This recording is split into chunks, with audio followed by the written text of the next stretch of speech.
No, what the heck, I'll laugh anyway.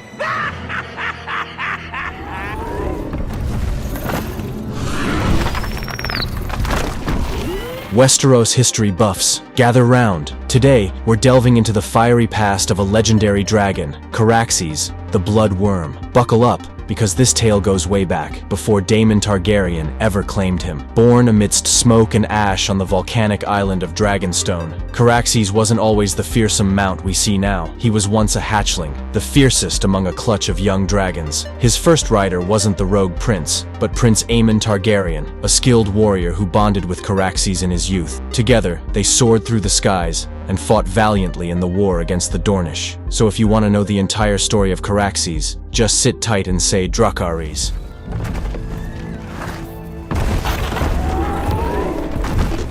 Is Caraxes the biggest dragon? Alright, dragon aficionados, let's talk Caraxes, the Blood Wyrm. A giant, lean, fire-breathing machine with scales the color of a fresh sunset. That's Caraxes. Now, this ain't your average fluffy baby dragon. He's a seasoned warrior, covered in battle scars, and packing a ton of experience. By the time his days were done, Caraxes was a sly old dog, cunning as a fox and twice as dangerous. Caraxes wasn't the biggest dragon on the block. During that whole Targaryen civil war, the Dance of the Dragons, he was dwarfed by Vhagar, this ancient, colossal beast. Think of Caraxes as a sleek fighter jet compared to Vhagar's lumbering bomber. And there was also Meleys, the Red Queen, who could outrun both of them in a heartbeat. So Caraxes wasn't the biggest, or the fastest, but what he lacked in size, he made up for in ferocity and smarts. This dragon wasn't afraid to get down and dirty, and with a rider like Daemon Targaryen at the helm, well, let's just say the skies of Westeros were about to get a whole lot more interesting.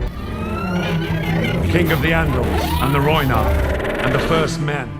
The first dragon rider of Caraxes. So, the history of Caraxes is a bit fuzzy around the edges. We don't know exactly when he popped out of his egg, but by 72 AC he was big enough to be ridden. That's when Daemon Targaryen, the crown prince at the time, swooped in and claimed him. Apparently, even as a young dragon, Caraxes had a bit of a reputation. The dragon keepers called him the Blood Wyrm because of his fiery red scales, and, well, let's just say he wasn't picky about what ended up on his menu. Daemon and Caraxes were quite the team. They'd soar through the skies with Daemon's siblings and their dragons. It must have been an epic Targaryen family flight club. Daemon even used Caraxes to roast some Dornish ships during a war and put a stop to some troublemakers on an island. Caraxes was so fast, he even outran a whole fleet of ships. Talk about a speedy dragon. Sadly, Daemon's story takes a tragic turn. He gets killed by a surprise crossbow bolt, and Caraxes is left riderless, munching on some goats. Rough way to lose your best bud, but hey, that just opens the door for another Targaryen to claim this magnificent beast, and that's where things get interesting. The most dangerous duo of dragon and dragon rider. Fast forward a few decades, and guess who swoops in to claim Caraxes? Daemon's nephew, the one and only Daemon Targaryen. This guy wasn't exactly known for playing by the rules, and apparently, claiming a riderless dragon was just another day at the office for him. Daemon even took his girlfriend Mysaria for a joyride on Caraxes when he bounced out of King's Landing. Talk about a dramatic exit. Caraxes also saw some action in a war over some islands called the Stepstones. Daemon wasn't all about fighting though. He'd sometimes fly with his niece Rhaenyra and her dragon Syrax, kind of a Targaryen airshow for two. Things got even more interesting when Daemon got hitched again. He and his new wife, Lady Laena Velaryon, took their dragons, Caraxes and the mighty Vhagar, on a tour of these free cities across the narrow sea. Imagine the crowds. People had never seen dragons that big and that close before. Caraxes must have been a real rock star.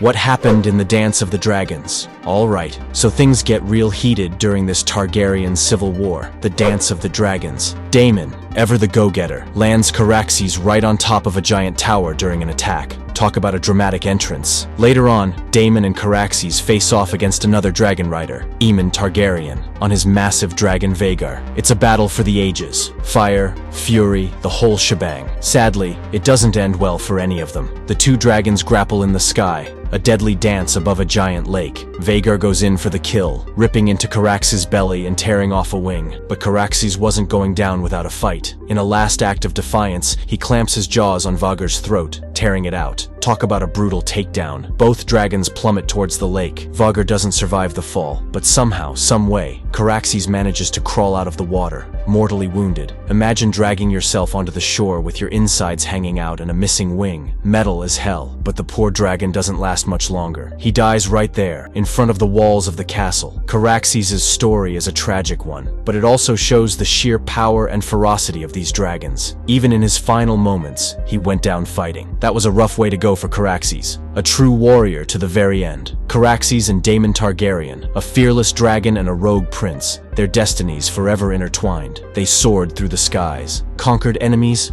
and left their mark on Westeros' history. But what do you think? Was Caraxes the most underrated dragon? Could he have survived if the fight had been somewhere else? Let's hear your theories in the comments below. If you dug this dragon deep dive, don't forget to hit that subscribe button and like this video for more epic Westeros content. Until next time, keep fury, my friends. Swear anew your oath to Rhaenyra as your queen, if you support the usurpers.